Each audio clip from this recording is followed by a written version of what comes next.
Assalamualaikum warahmatullahi wabarakatuh. Waalaikumsalam warahmatullahi wabarakatuh. Alhamdulillahillazi asra bi'abdihi laylan minal masjidil harami ilal masjidil aqsa. Wassalatu wassalamu ala sayyidina Muhammadin alladzi kanat hasanatuhu la tuhsa wa ala alihi wa ashabihi ahli sidqi wat tuqa, amma ba'du. Saudara-saudara hadirin yang berbahagia, manusia ini hidup dalam 3 dimensi waktu: masa lalu, masa sekarang, dan masa yang akan datang. Masa lalu katanya adalah kenangan, masa sekarang adalah kenyataan, dan masa yang akan datang adalah harapan, impian, khayalan, atau cita-cita. Orang yang baik sesungguhnya adalah orang yang pandai mengambil pelajaran dari masa lalu untuk dapat menentukan sikap pada hari ini dan sekaligus merencanakan hari yang akan datang. Sehingga hari ini harus lebih baik daripada kemarin, dan besok harus lebih baik daripada hari sekarang ini. Dalam konteksnya dengan itulah kita pada pertemuan kali ini akan membicarakan tentang hikmah Isra dan Mi'raj. Satu peristiwa masa lampau yang tetap tidak kehilangan relevansinya untuk kita jadikan pelajaran bagi kita yang hidup di penghujung abad ke-20 ini. Kalau kita perhatikan, hampir setiap bulan dalam Islam ini mempunyai nilai-nilai sejarah. Kalau kita bicara Muharram misalnya, kita diingatkan dengan peristiwa hijrah.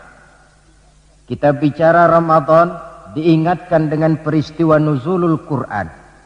Kita bicara bulan Zulhijjah, diingatkan dengan peristiwa kurban. Kita bicara bulan Syawal, diingatkan dengan Idul Fitri. Kita bicara bulan Rabiul Awal, diingatkan dengan Maulid Nabi. Dan kalau kita bicara bulan Rajab, kita diingatkan kepada peristiwa Isra dan Mi'raj. Sebagai yang kita maklum, Quran itu memang bukan kitab sejarah, tetapi Al-Quran banyak menceritakan peristiwa-peristiwa bersejarah. Dan kalau kita perhatikan gaya bahasa yang digunakan oleh Al-Quran di dalam menceritakan peristiwa-peristiwa bersejarah itu berbeda satu dengan lainnya. Istimewa sekali bahwa untuk menceritakan peristiwa Isra dan Mi'raj, Allah memulai ayatnya dengan menggunakan kalimat tasbih. Seperti yang kita baca dalam surah Bani Israel ayat pertama. Subhanallazi asra bi'abdihi laylan minal masjidil harami ilal masjidil aqsa. Maha suci Allah yang telah menjalankan hambanya pada suatu malam dari Masjidil Haram di Makkah ke Masjidil Aqsa di Palestina. Mari kita coba dekati ayat ini per kalimat untuk memudahkan pengertian kita di dalam memahami peristiwa Isra dan Mi'raj ini. Ayat ini dimulai dengan kalimat subhanallazi. Dalam ilmu balaghah, kalimat semacam ini disebut dengan kalimat ijaz, yaitu kalimat yang redaksinya ringkas namun isinya padat. Di situ ada kata yang tersirat, yakni lafzul jalalah, sehingga asli kalimatnya subhanallahillazi, maha suci Allah, dan ini disebut dengan kalimat tasbih. Banyak peristiwa-peristiwa bersejarah yang diceritakan dalam Al-Quran, tetapi jarang yang diawali dengan kalimat tasbih. Al-Quran menceritakan bagaimana Allah menciptakan Nabi Adam, tidak dimulai dengan kalimat tasbih. Al-Quran menceritakan bagaimana Fir'aun dan bala tentaranya ditenggelamkan di Lautan Merah, itu kejadian hebat tidak dimulai dengan kalimat tasbih. Pun Al-Quran menceritakan bagaimana umatnya Nabi Saleh, umatnya Nabi Hud dan lain sebagainya yang ditelan gempa bumi, ditiup angin topan, seluruhnya diceritakan dalam Al-Quran, tetapi tidak satu pun yang dimulai dengan kalimat tasbih. Istimewa untuk menceritakan Isra dan Mi'raj ini, Allah memulai ayatnya dengan kalimat tasbih.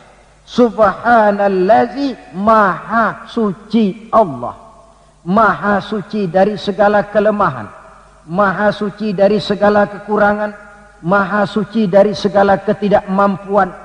Allah mempertaruhkan kesuciannya untuk menjamin kebenaran peristiwa Isra dan Mi'raj. Dan sebagai pertanda, Isra dan Mi'raj bukan sekedar peristiwa biasa, tetapi Isra dan Mi'raj adalah peristiwa yang amat sangat luar biasa. Sampai Allah memulai ayatnya dengan menggunakan kalimat tasbih. Apa hikmah yang bisa kita ambil dari kalimat tasbih ini? Saudara, kita tahu di dalam agama kita ini kan ibadah macam-macam. Ada ibadah yang berat dan modalnya juga besar. Membangun masjid berat dan perlu biaya besar. Melaksanakan ibadah haji berat dan perlu biaya besar menurut umumnya ukuran ekonomi bangsa kita. Ini jenis ibadah yang berat dan perlu modal besar. Lalu ada pula ibadah itu yang berat tapi modalnya ringan. Seperti puasa. Puasa itu kan berat, puasa itu.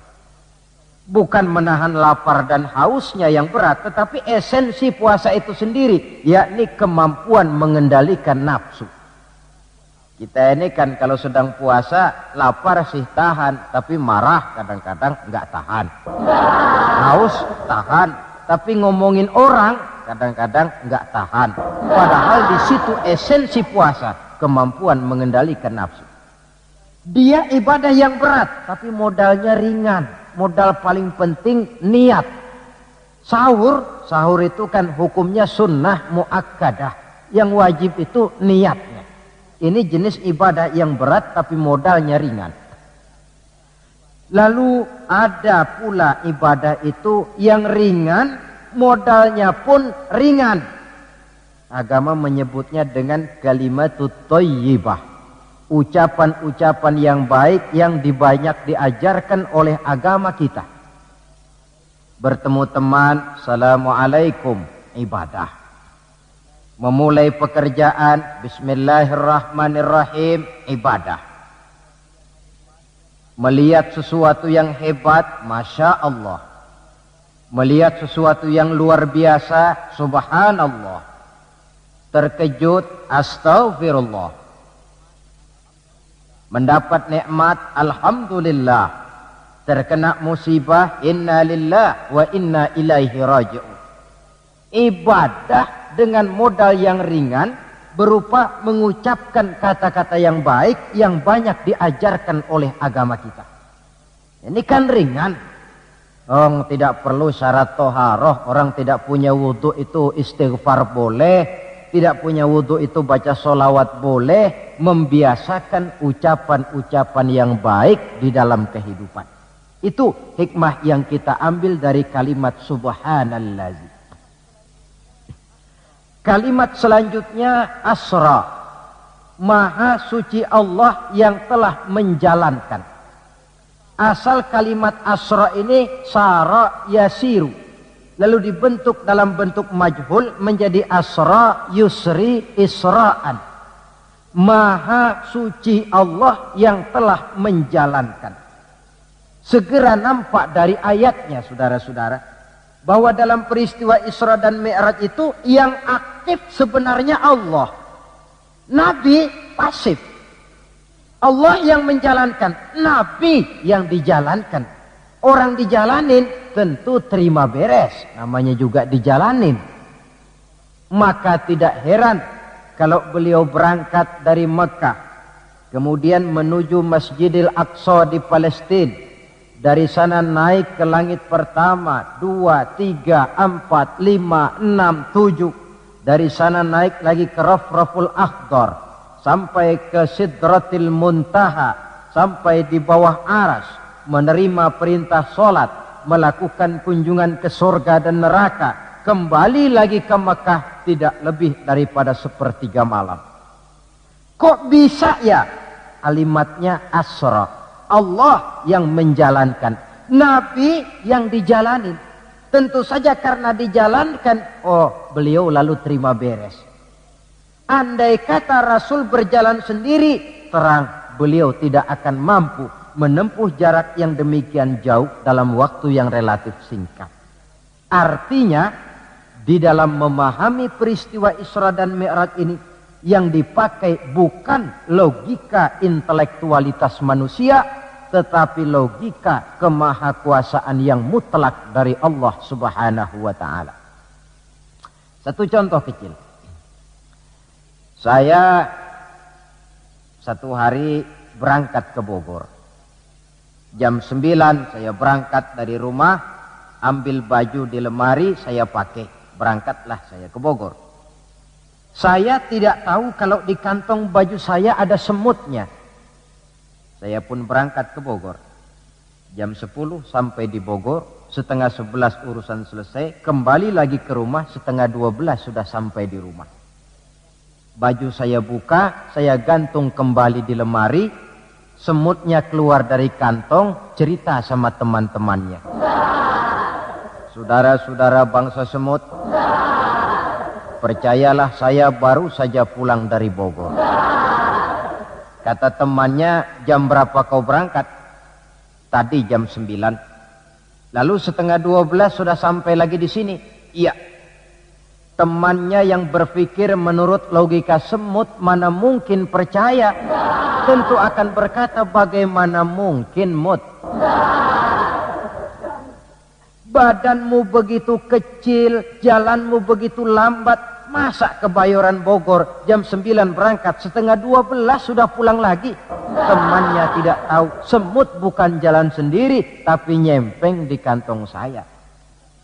Dahulunya Abu Jahal, Abu Lahab, dan abu-abu lainnya, itu mikirnya pakai logika manusia. Ya jelas toh, peristiwa ini tidak akan bisa dicernakkan oleh logika. Karena itu kalau sedikit orang mau merenungi ayatnya, tidak terlalu sulit memahami Isra dan Mi'raj. Dia kehendak Allah, bukan kehendaknya Rasulullah Sallallahu Alaihi Wasallam. Ini kalimat asra. Kemudian kalimat bi'abdihi, maha suci Allah yang telah menjalankan hambanya. Kenapa kok Allah memakai kalimat tidak langsung? Kan lebih enak saja kalau Allah bilang misalnya, Subhanallazi asra bi Muhammad, maha suci Allah yang telah menjalankan Muhammad. Begitu saja, kenapa sih? Kenapa harus pakai bi'abdihi, maha suci Allah yang telah menjalankan hambanya? Pakai kata-kata hamba. Apa maksudnya? Nah, di dalam kalimat hamba ada dua data. Data pertama, kalimat hamba di sini menjelaskan bahwa Nabi Muhammad itu Isra dan Mi'raj dengan roh dan dengan jasad sekaligus. Sebab apa? Orang hanya dipanggil hamba kalau punya roh dan punya jasad. Jasad tanpa roh namanya mayit. Roh tanpa jasad gentayangan, mungkin namanya pocong. Orang dipanggil hamba tentunya lengkap jasad dan roh sekaligus. Karena itu kalimat bi'abdihi sudah merupakan jawaban Isra Mi'raj terjadi dengan jasad dan dengan roh. Itu data pertama. Data yang kedua, kalimat bi'abdihi ini menjelaskan bahwa Nabi Muhammad itu oleh Allah benar-benar telah diakui sebagai hambanya. Maka lalu dipanggil hamba dalam ayat ini. Saudara mungkin lalu bertanya, Kalau cuma sekedar urusan itu, apa kita ini bukan hamba Allah? Ya tentu, kita ini hamba Allah. Kata siapa? Kata kita. Kalau kata kita, namanya mengaku. Orang mengaku tentu boleh-boleh saja, namanya ngaku. Cuma diakui atau tidak, ini yang jadi masalah. Saya bisa saja berkata, saya kenal dengan Bapak Presiden. Tapi yang jadi masalah, apakah Bapak Presiden juga kenal dengan saya? Dengan kata lain, kalau kata-kata hamba Allah keluar dari mulut manusia, nilainya murah. Kenapa murah? Sebab itu pengakuan. Tapi kalau keluar dari Allah sendiri, itu yang mahal. Maksudnya bagaimana? Berapa banyak manusia di dalam hidup ini, mulutnya berkata saya hamba Allah, tapi perbuatannya membuktikan dia hamba dunia, hamba nafsu, budak jabatan, budak pangkat, budak harta. Tidak sesuai antara ucapan dengan perbuatannya. Dari kalimat bi'abdihi ini kita ambil hikmah. Sekali kita menjadi hamba Allah, jangan menghamba kepada yang selain Allah. Sebab syahadat yang kita ucapkan punya konsekuensi. Asyhadu an la ilaha illallah. Saya bersaksi tidak ada Tuhan melainkan Allah. Maka itu berarti saya tidak akan menyembah kecuali hanya kepada Allah.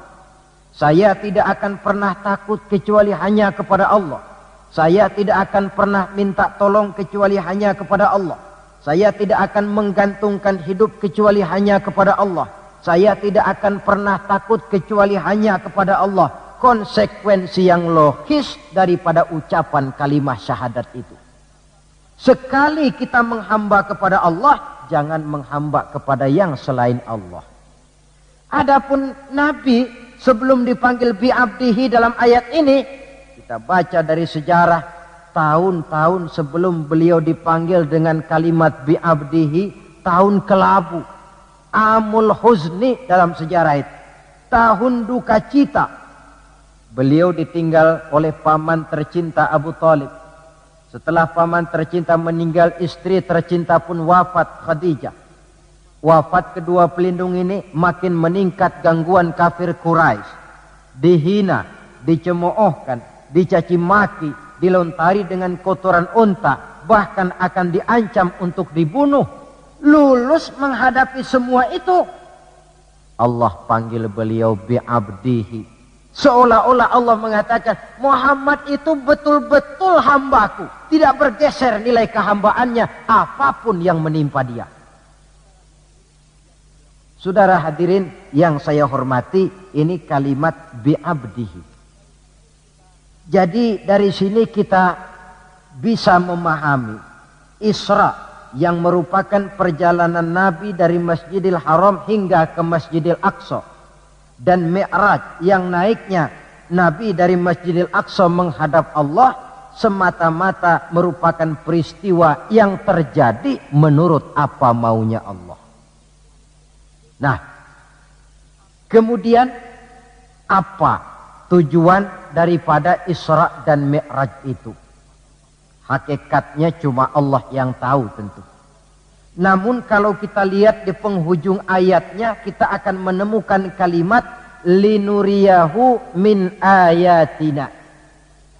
Keseluruhan perjalanan yang ajaib itu, sejak berangkat sampai kembali, tujuannya linuriyahu min ayatina.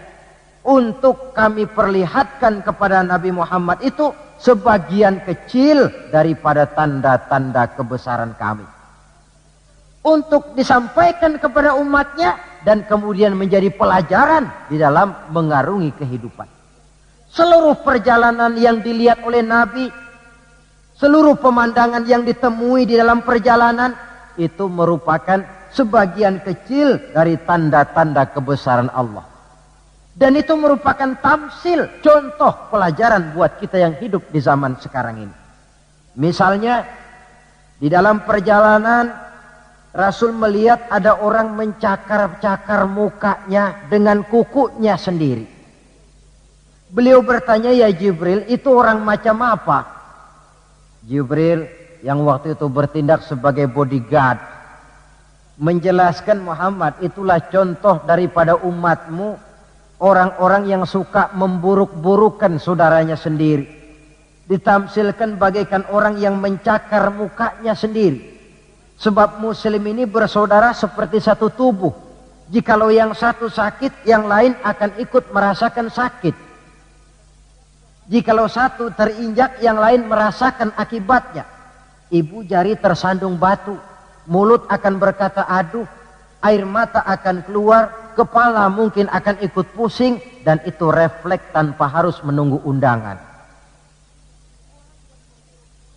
Orang yang memburuk-burukan saudaranya sendiri, hakikatnya mencakar mukanya sendiri. Bak kata pepatah, menepuk air di dulang, terpercik muka sendiri. Lalu beliau melihat pula ada orang dipotong lidahnya.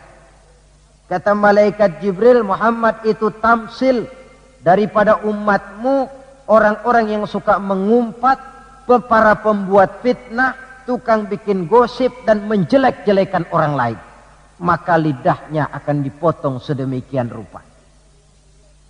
Lalu beliau melihat pula dalam perjalanan ada orang memikul kayu. Sudah cukup berat, rengkek-rengkek dia membawa beban yang cukup berat itu. Anehnya malah beban yang sudah cukup berat itu bukan dikurangi, malah ditambahi. Makin berat makin ditambah, makin berat makin ditambah. Sampai Nabi heran dan tanya, Jibril, apa lagi kalau ini? Nah Muhammad, ini tamsil daripada umatmu, orang-orang yang dipercayakan untuk memikul satu amanah, tetapi amanah yang satu belum dia laksanakan, sudah diterima amanah yang lain. Akhirnya bertumpuk-tumpuk di pundaknya amanah-amanah yang harus disampaikan. Orang yang terlalu banyak jabatan, tetapi kemudian ternyata tidak mampu melaksanakan tugasnya. Tapi dikasih jabatan baru, mau lagi. Dikasih yang baru, mau lagi. Soal mampu of tidak, soal nomor 2, yang penting punya jabatan. Orang yang di dalam menerima suatu pekerjaan tidak pernah mengukur dengan batas kemampuan yang dimilikinya. Lalu beliau melihat pula ada sekelompok orang menanam. Hari itu dia menanam, hari itu juga tumbuh, hari itu juga keluar buahnya. Diketamnya, lalu tumbuh lagi gantinya. Tiap kali diketam, tiap kali keluar buahnya. Itu tamsil apa ya Jibril? Kata malaikat Jibril, wahai Muhammad, itulah satu contoh daripada umatmu, orang-orang yang gemar memberikan bantuan kepada orang yang memang memerlukannya.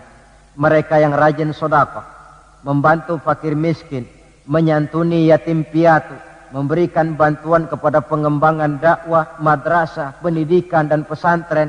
Hakikatnya mereka mengeluarkan uang, tetapi hakikatnya itu adalah untuk kepentingan diri mereka sendiri. Dicontohkan laksana orang, hari itu dia menanam, hari itu tumbuh buahnya. Dia petik, keluar lagi gantinya. Begitu seterusnya, tidak pernah berhenti. Jadi orang yang rajin bersedekah, senang memberikan bantuan kepada mereka yang memerlukannya, pada hakikatnya adalah orang-orang yang tidak pernah merugi barang sedikit pun. Malah milik kita yang sebenarnya adalah apa yang sudah kita belanjakan di jalan Allah. Uang kita di kantong kita adalah uang kita hari ini. Besok barangkali uangnya sopir taksi. Uang yang ada di dompet, uang kita hari ini. Besok barangkali uangnya tukang rokok. Uang kita yang sebenarnya apa yang sudah kita belanjakan di jalan Allah. Baik dalam bentuk zakat, infak, sedekah dan lain sebagainya. Tentu banyak peristiwa yang dilihat oleh Nabi di dalam perjalanan yang seluruhnya merupakan pertanda kebesaran dari Allah Subhanahu wa taala. Nah, Saudara, kemudian di antara tujuan Isra dan Mi'raj, di samping memperlihatkan sebagian kecil tanda kebesaran Allah, menerima perintah sholat. Dari segi menerimanya saja sholat itu sudah istimewa. Coba kita lihat. Allah perintah kita puasa. Cukup turun ayat. Ya ayyuhalladzina amanu kutiba alaikumussyiyam. Cukup turun ayat. Allah perintah orang yang mampu untuk melaksanakan ibadah haji. Cukup turun ayat. Allah perintah kita bayar zakat. Cukup turun ayat. Tapi Allah perintah kita sholat. Tidak cukup cuma sekedar turun ayat. Nabinya langsung dipanggil. Dari segi ini saja sholat itu sudah istimewa. Benar kalau Nabi menyatakan innama masalus sholati fid din kama salir ra'si fil jasad. Kedudukan sholat dalam agama sama dengan kedudukan kepala dalam anggota badan manusia. Kita yakin manusia tidak punya sebelah tangan mungkin masih bisa hidup. Manusia tidak punya sebelah kaki barangkali masih bisa hidup. Manusia tidak punya sebelah telinga masih bisa hidup. Tapi kalau manusia sudah tidak punya kepala, umpama hidup juga, itu barangkali tulen turunannya kuntilanak. Begitulah kita lihat kedudukan sholat ini di dalam agama.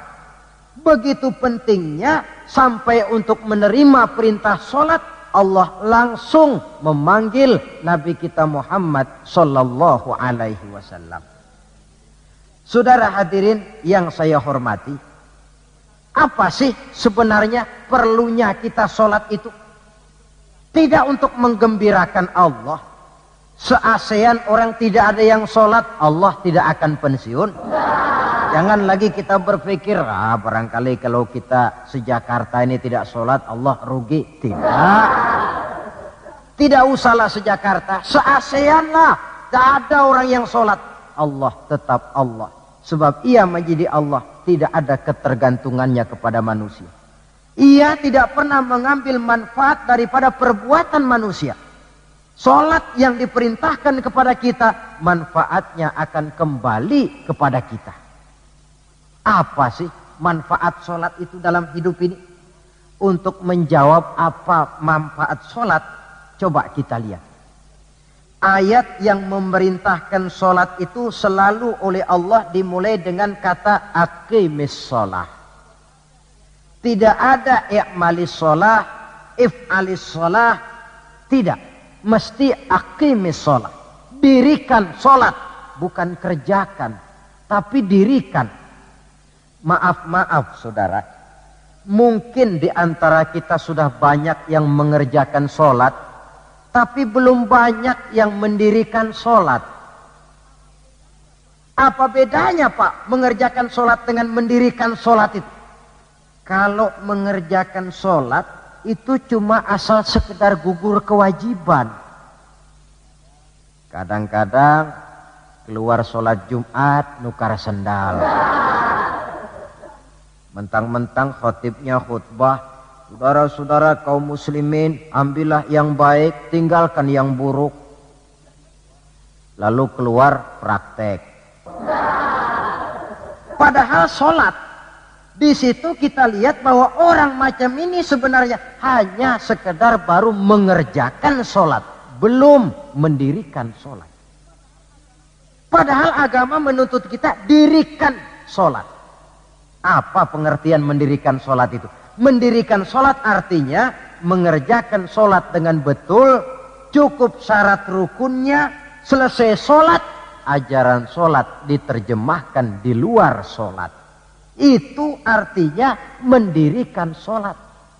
Jadi ada istimrar, kontinuitas, kesinambungan kata orang sekarang. Pada waktu dia mengerjakan sholat kelihatan khusyuknya. Setelah selesai dia sholat kembali ke masyarakat, kembali ke tempat tugas, ajaran sholat diterjemahkan di sana. Nah, saudara hadirin, apa ajaran sholat yang harus kita terjemahkan dalam hidup, yang artinya ini merupakan manfaat daripada sholat? Pertama, Salat mengajarkan kita satu sifat yang disebut rendah hati, at-tawadhu. Rendah hati bagaimana? Anggota badan kita yang paling kita hormatikan kepala. Kalau bergurau dengan teman, dipukulnya tangan kita, masih senyum kita. Dipegangnya kaki, masih senyum kita. Tapi kalau sudah kepala, marah. Namun kepala yang begini kita hormati, manakala sujud di hadapan Allah, sama rendahnya dengan telapak kaki kita. Allahu Akbar. Selesai sholat, kembali ke masyarakat, sombongnya hilang. Ini mendirikan sholat. Sebab apa? Dia tahu orang sombong itu Allah tidak senang. Iblis diusir dari sorga itu kan cuma karena sombong. Diperintah sujud kepada Nabi Adam, dia tidak mau. Allah tanya Iblis, kenapa kau tidak mau? Ini kan perintahku, kata Allah. Iblis dengan sombongnya menjawab, wahai Allah, saya akan diciptakan dari api, Adam kan dari tanah. Unsur api lebih mulia daripada unsur tanah. Masa saya harus sujud sama Adam yang baru kemarin? Gengsi ah. Kata Allah, kamu sombong Iblis. Surga bukan tempat orang sombong. Keluar. Iblis diusir dari surga.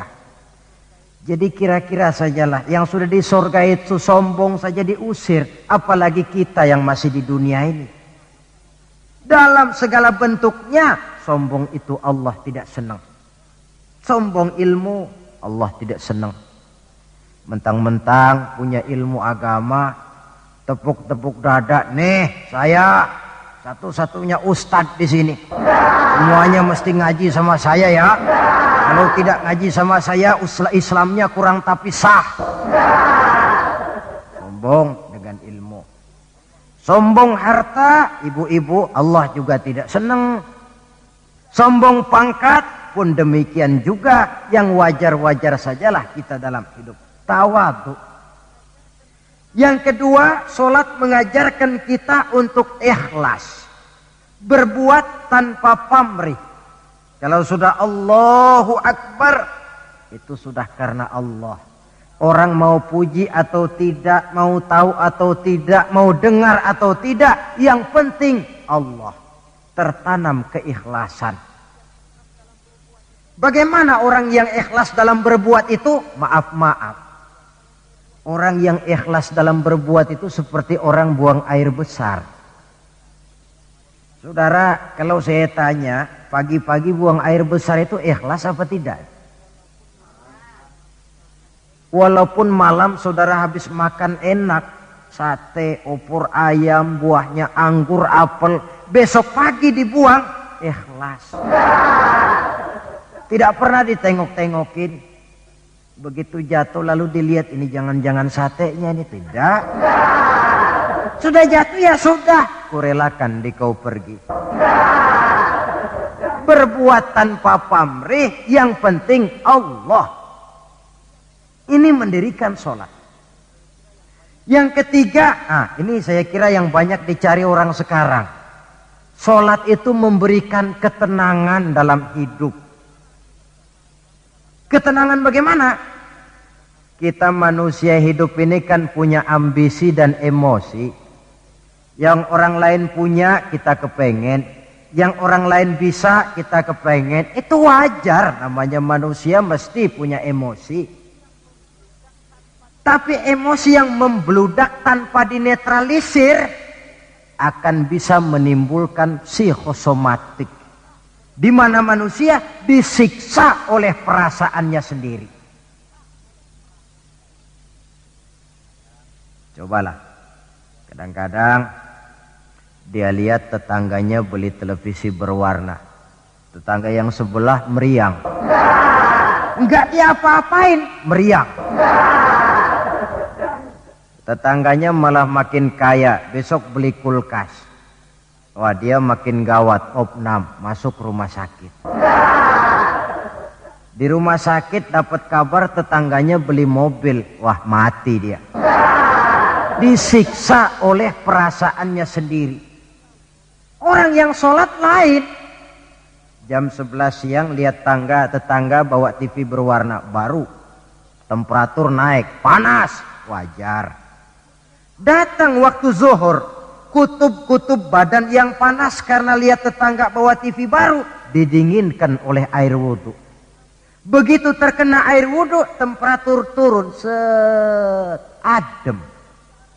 Selesai wudhu menghadap ke arah kiblat, usolli fardhu zuhri, Allahu Akbar, Allah yang maha besar. Temperatur makin turun ke titik nol, titik netral. Sebab apa? Dia sudah berhadapan dengan zat yang maha besar. Allahu Akbar, yang besar cuma engkau ya Allah. Televisi tetangga saya mah kecil. Itu sebabnya Nabi pernah mengisyaratkan tanda orang bahagia itu dalam urusan dunia dia lihat ke bawah, tapi dalam urusan akhirat, dalam urusan agama dia melihat ke atas. Kalau dia punya mobil dia berkata, alhamdulillah kita nih punya mobil, tetangga sebelah cuma punya motor. Kata yang punya motor, alhamdulillah punya motor. Tetangga sebelah cuma sepeda aja kemana-mana. Kata yang punya sepeda, alhamdulillah punya sepeda. Tetangga sebelah kemana-mana jalan kaki terus. Kata yang jalan kaki, alhamdulillah masih bisa jalan. Tetangga sebelah lumpuh bertahun-tahun gak kemana-mana. Kata yang lumpuh, alhamdulillah masih hidup. Tangga sebelah kemarin out nggak balik lagi. Timbul rasa syukur. Lalu dalam urusan akhirat agama melihat ke atas. Kalau dia bisa jaga sholat yang 5 waktu, kenapa saya tidak? Kalau dia bisa baca Quran, kenapa saya tidak? Kalau dia walaupun hidup sederhana berani membantu pembangunan masjid, musola, madrasah, kenapa saya yang lebih kaya tidak? Timbul keinginan untuk mencontoh orang dalam ibadah menimbulkan kepuasan batin. Sebaliknya mencontoh orang dalam urusan harta menimbulkan rasa penasaran, hasud, dengki, tidak senang melihat orang lain mendapat nikmat, dan paling akhir disiksa oleh perasaannya sendiri. Ketenangan dalam hidup, ketenangan dalam rumah tangga tercipta karena sholat. Cobalah, kalau seorang istri, suami ahli sholat, istrinya sholat, jam 4 bangun, dibangunkan istrinya, bu mari sudah menjelang subuh, ayolah kita ambil air wudhu berangkat. Selesai dia ambil air wudhu, dia sunnah qobliyahnya 2 rakaat. Kalau dekat ke musola masjid, jamaah ke musola masjid. Kalau jauh, jamaah di rumah. Nikmat rumah tangga muslim itu. Si suami jadi imam, istri jadi makmum. Suami takbir, istri takbir. Suami ruku, istri ruku. Suami sujud, istri sujud. Selesai sholat, assalamualaikum warahmatullah, assalamualaikum warahmatullah. Si istri mencium tangan suaminya, bang kalau tadi siang banyak dosa saya, maafkan bang. Nikmat rumah tangga muslim tercipta karena sholat. Suatu hari bertengkar, yang ceng cong hang heng hong, ribut suami istri. Datang waktu zuhur, kata suaminya, bu, waktu zuhur sudah datang. Pertempuran kita hentikan sebentar. Gencatan senjata mulai. Ayo kita sholat. Ayo kau jadi imam lah. Suami jadi imam, istri jadi makmum. Biar monyong-monyong dikit, sholat. Selesai sholat, assalamualaikum warahmatullah, assalamualaikum warahmatullah. Si suami menoleh ke belakang, bu, kalau memang masih penasaran, terusin yuk. Saya kira kalau memang masih terus juga, itu memang dasar ahli bertengkar. Sudah profesional itu. Pakai sholat saja tidak mempan, bagaimana pula dengan yang lain. Sholat membawa ketenangan dalam hidup pribadi, berumah tangga, bahkan bermasyarakat sampai kepada bernegara. Inilah makna inna sholata tanha anil fahsya'i wal munkar. Sholat yang didirikan dengan betul mampu mencegah manusia daripada perbuatan yang keji dan munkar. Saudara hadirin yang saya hormati, dengan demikian maka sholat adalah keperluan kita, bukan keperluannya Allah. Dan waktunya sudah diukur sedemikian rupa. Coba lihat, antara subuh dengan zuhur itu intervalnya panjang. Sebab apa? Allah juga tahu di situ jam-jam sibuk. Pegawai di kantor, petani di ladang, di sawah, pedagang di pasar, maka di situ tidak ada sholat kecuali sholat sunnah.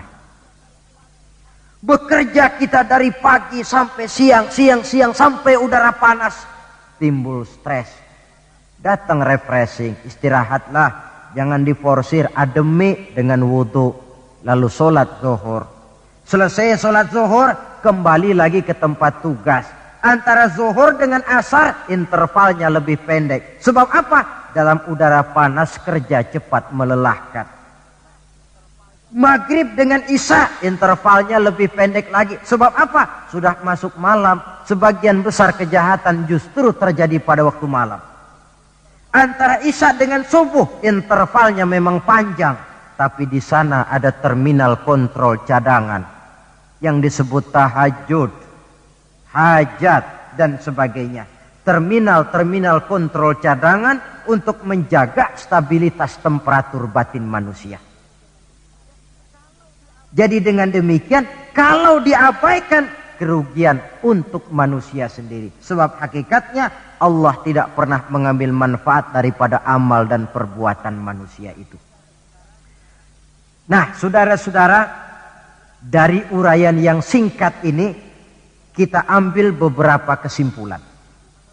Pertama, Isra dan Mi'raj adalah maunya Allah.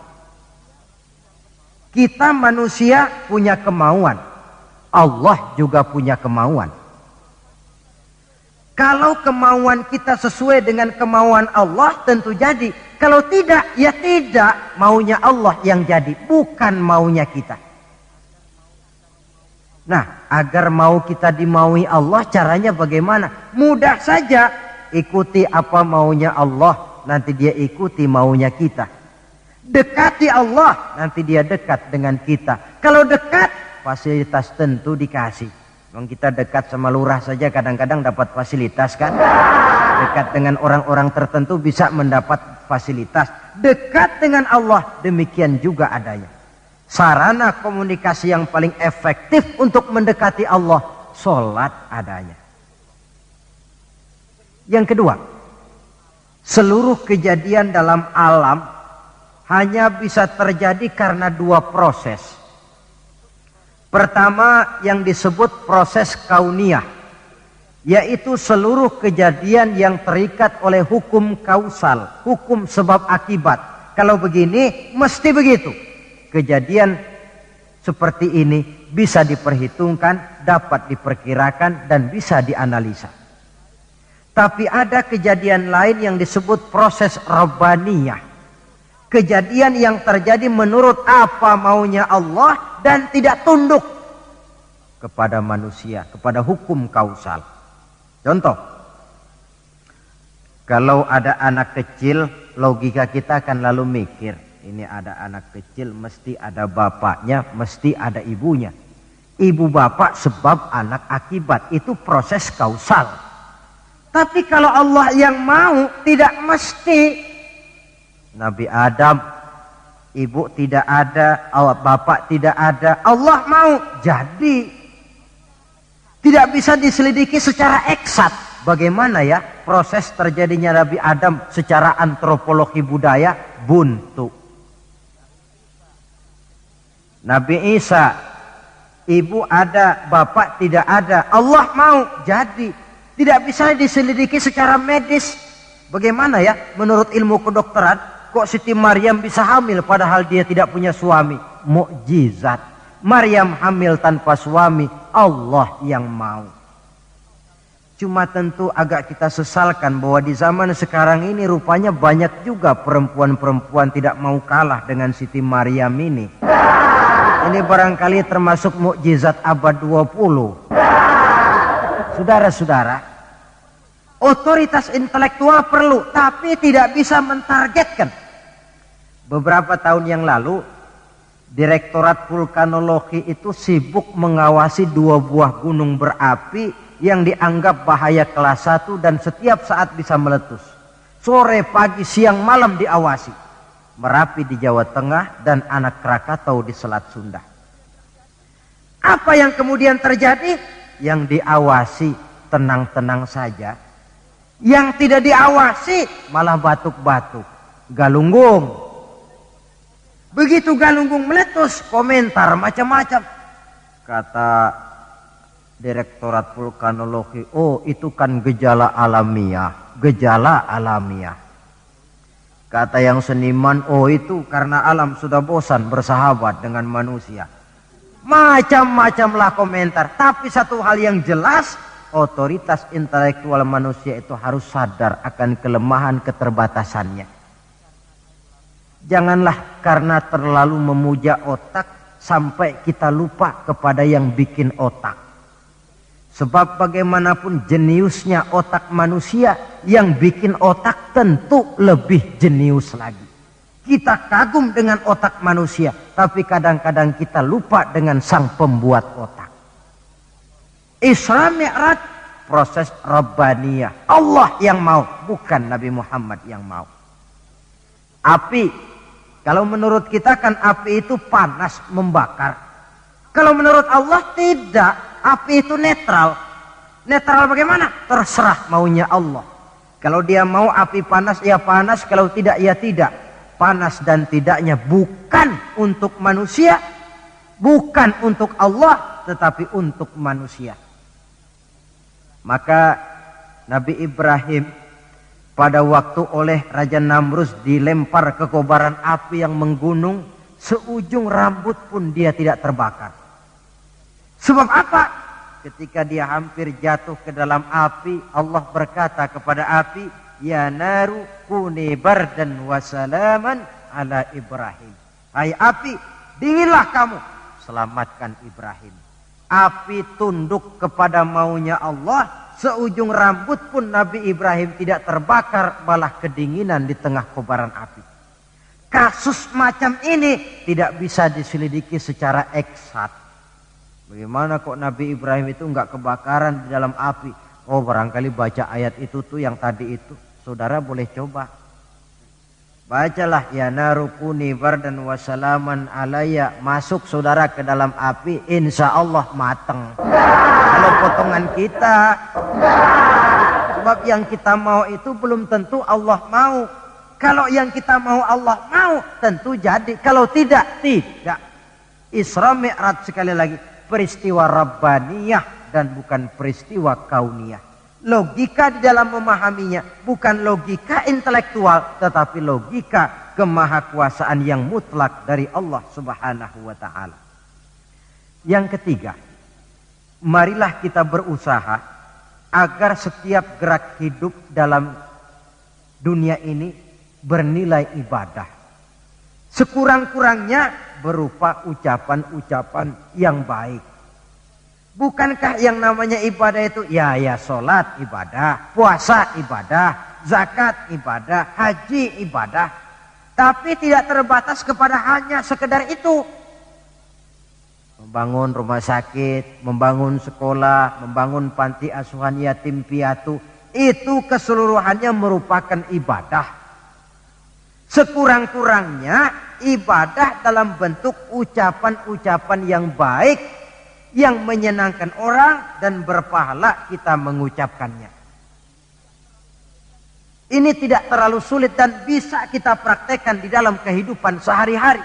Begitu pentingnya soal ucapan, sampai dalam satu ayat Allah menjelaskan, wa qaulun ma'rufun khairun min shadaqatin yatba'uha adza. Ucapan yang baik itu lebih disukai Allah daripada sedekah tapi menyakitkan hati orang yang menerimanya. Sedekah itu pahalanya besar tentu, tapi kalau menyakitkan hati orang yang menerima, lebih baik ngomong yang enak-enak sajalah. Termasuk ini kalimatut thayyibah, ucapan yang baik. Yang keempat, marilah kita menjaga stabilitas kita sebagai hamba Allah. Miskin hamba Allah. Jadi orang kaya tetap hamba Allah. Orang biasa hamba Allah. punya pangkat, jabatan, kedudukan, tetap hamba Allah. Dalam keadaan bagaimanapun posisi kita, nilai kehambaan jangan bergeser adanya. Yang kelima, Isra Mi'raj sesungguhnya merupakan batu ujian. Setelah terjadi peristiwa Isra Mi'raj, kelihatan mana yang loyang, mana yang emas, mana yang batu kerikil, mana yang mutiara dan intan. Setelah terjadi Isra dan Mi'raj, yang beriman makin mantap imannya, yang ragu-ragu makin kembali malah kepada kekafiran, yang memang sudah kafir makin menghebat kekafirannya. Rombongan pertama yang makin mantap imannya diwakili oleh Abu Bakar Siddiq. Sehingga ketika diceritakan orang kepadanya, wahai Abu Bakar, sahabatmu Muhammad itu sudah gila dia. Gila bagaimana? Masa dia cerita katanya tadi malam dia dari Masjidil Aqsa, lalu sekarang sudah ada di Mekah lagi. Betul dia cerita macam itu? Betul. Saudara, kalau memang Muhammad yang cerita macam itu, jangankan cuma sekedar sampai Masjidil Aqsa di Palestina, lebih daripada itu pun kalau dia yang memang betul cerita, saya percaya. Makin mantap. Yang ragu-ragu malah ada yang kembali kepada kekufuran. Yang kafir malah makin menghebat kekafirannya. Maka Isra Mi'raj merupakan ujian bagi umat untuk menyaring, merupakan filter mana umat Nabi yang benar-benar yakin dengan iman, dan mana yang setengah-setengah, dan mana yang murtad, kemudian mana yang ingkar dan kafir. Oleh karena itu, hakikatnya kejadian apapun yang kita alami dalam hidup, hendaklah berlaku seperti Nabi Sulaiman alaihi salam. Diberikan beliau kekuasaan, diberikan pengetahuan, diberikan harta yang banyak. Atas semua itu, beliau hanya berkata, hadza min fadli rabbi liyabluwani aashkuru am akfur. Semua ini, kekuasaanku, hartaku, ilmu pengetahuan yang diberikan kepadaku, ini cuma sekedar karunia untuk menguji diriku, adakah aku bersyukur karenanya atau malah aku menjadi ingkar karenanya. Maka bersyukurlah kita yang hidup di satu zaman yang jauh dari zamannya Rasulullah.